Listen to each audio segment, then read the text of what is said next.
다음은 대통령께서 추념사를 하시겠습니다.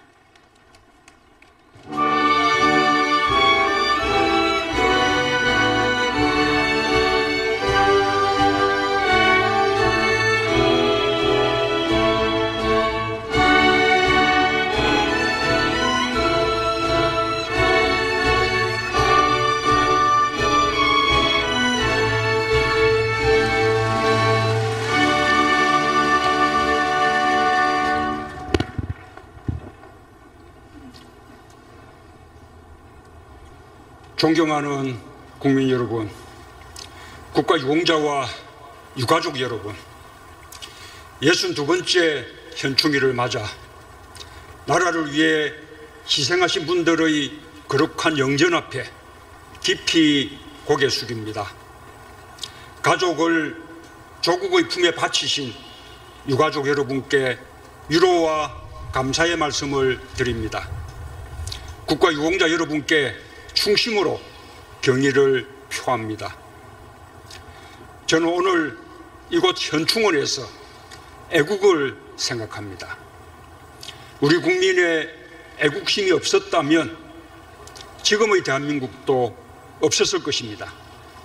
식민지에서 분단과 전쟁으로, 가난과 독재와의 대결로 시련이 멈추지 않은 역사였습니다.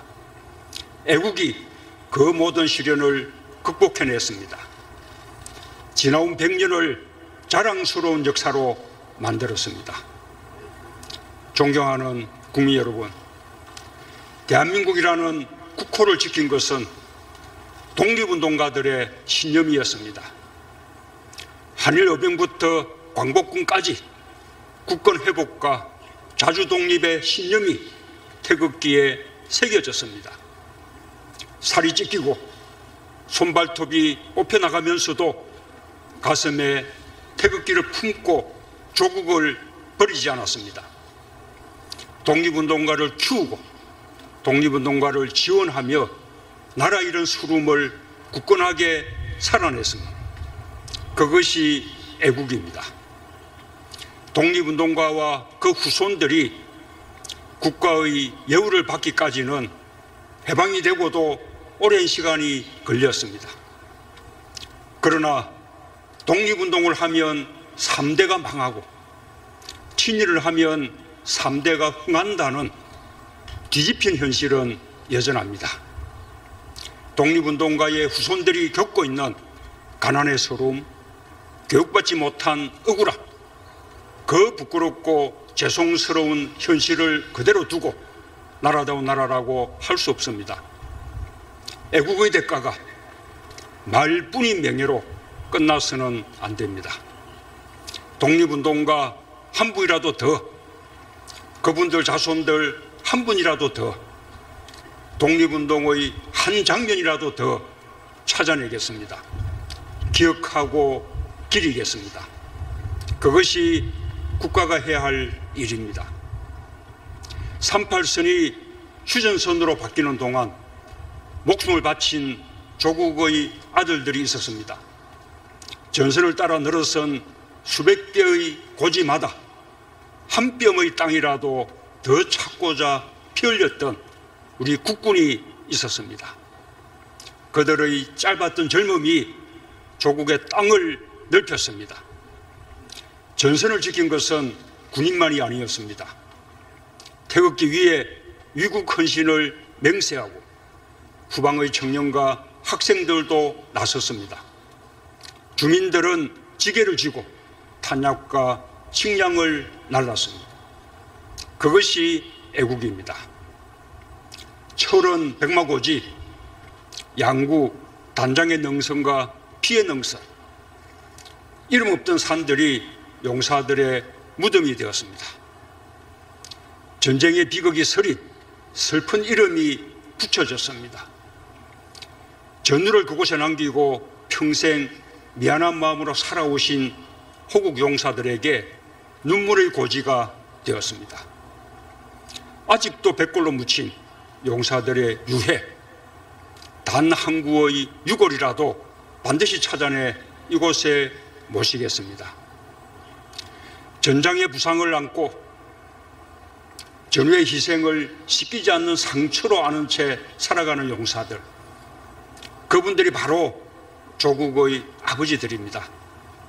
반드시 명예를 지켜드리겠습니다. 이념에 이용되지 않고 이 땅의 모든 아들, 딸들에게 존경받도록 만들겠습니다. 그것이 응당 국가가 해야 할 일입니다.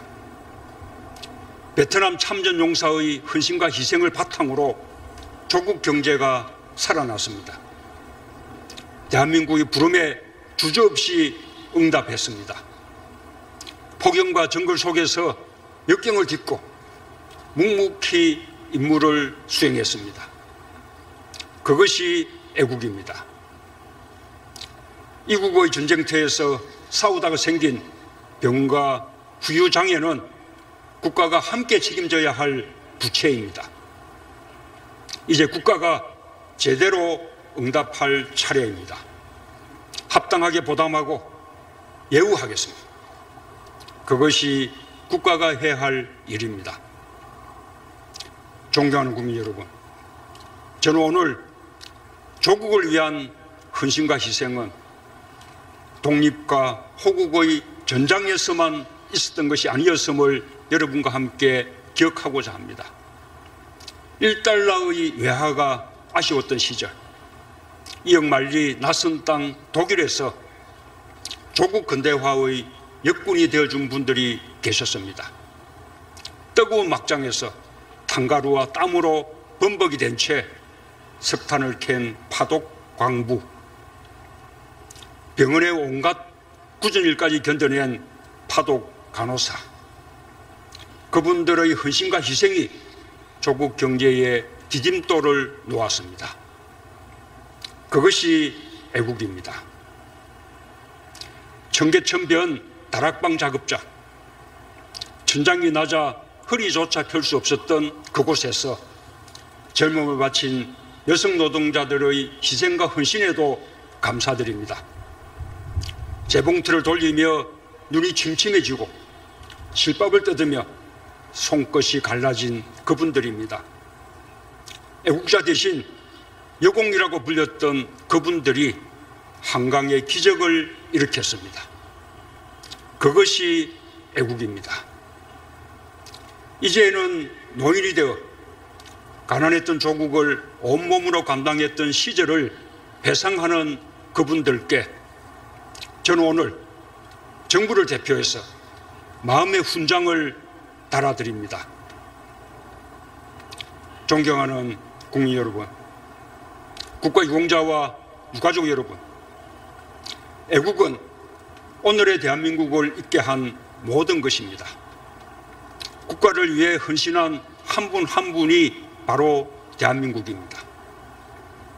보수와 진보로 나눌 수도 없고 나누어지지도 않는 그 자체로 온전히 대한민국입니다. 독립운동가의 품속에 있던 태극기가 고지 댕찰들이 벌어지던 수많은 능선 위에서 펄럭였습니다. 파독 광부, 간호사를 환상화하던 태극기가 5.18과 6월 항쟁의 민주주의 현장을 지켰습니다. 서해 바다를 지킨 용사들과 그 유가족의 마음에 새겨졌습니다. 애국하는 방법은 달랐지만 그 모두가 애국자였습니다. 새로운 대한민국은 여기서 출발해야 합니다. 제도상의 화해를 넘어서 마음으로 화해해야 합니다. 빼앗긴 나라를 되찾는데 좌우가 없었고 국가를 수호하는데 노소가 없었듯이 모든 애국의 역사 한복판에는 국민이 있었을 뿐입니다. 저와 정부는 애국의 역사를 존중하고 지키겠습니다. 대한민국을 지키기 위해 공헌하신 분들께서 바로 그 애국으로 대한민국을 통합하는 데 앞장서 주시기를 간절히 부탁드립니다. 여러분들이 이 나라의 이념 갈등을 끝내주실 분들입니다. 이 나라의 정오와 대립, 세대 갈등을 끝내주실 분들도 애국으로 한평생 살아오신 바로 여러분들입니다. 무엇보다 애국의 역사를 통치에 이용한 불행한 과거를 반복하지 않겠습니다.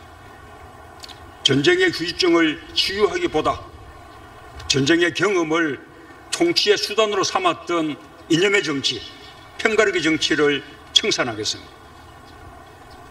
존경하는 국민 여러분, 국가유공자와 보훈가족 여러분, 저는 오늘 이 자리에서 보훈이야말로 국민 통합을 이루고 강한 국가로 가는 길임을 분명히 선언합니다. 그동안 우리의 보훈 정책은 꾸준히 발전해 왔습니다. 군사 운호에서 예우와 보상으로, 호국 유공자에서 독립 민주유공자, 공무수행 유공자까지 그 영역도 확대되어 왔습니다. 국가유공자로 모시지는 못했지만 그 뜻을 함께 기려야 할 군경과 공무원, 의인들을 예우하고 지원하는 제도도 마련해 왔습니다.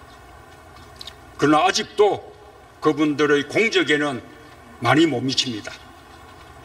국민의 상식과 눈높이에도 미치지 못합니다.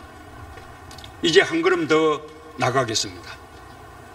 국회가 동의해 준다면 국가보훈처의 위상부터 강화하겠습니다. 장관급 기구로 격상하겠습니다. 국가유공자와 보훈 대상자,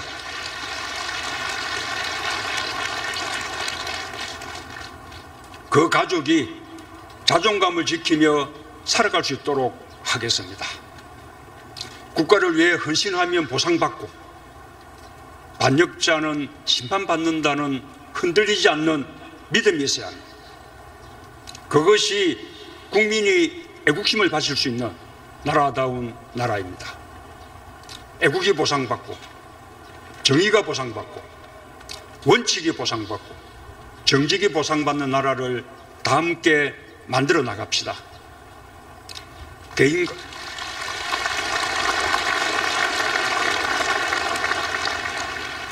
개인과 기업의 성공이 동시에 애국의 길이 되는 정정당당한 나라를 다 함께 만들어 나갑시다. 다시 한번 순국선열, 호국영령, 민주열사의 애국 헌신을 추모하며